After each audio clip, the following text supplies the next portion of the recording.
Welcome back to another technical deep dive here in the debug zone. Today we're tackling a big question and breaking it down with insights from other users. Hopefully this clears up some misconceptions and helps you get the answer you need.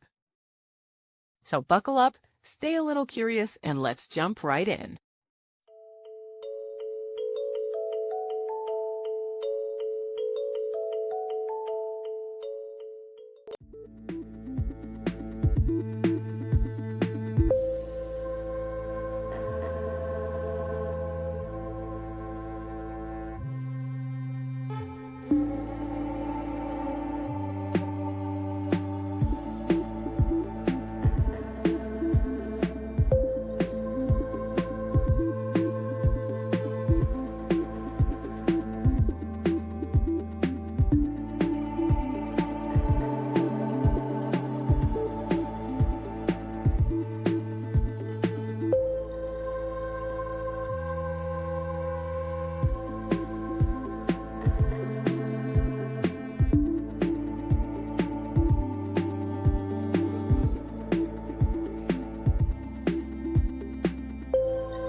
And that's a wrap.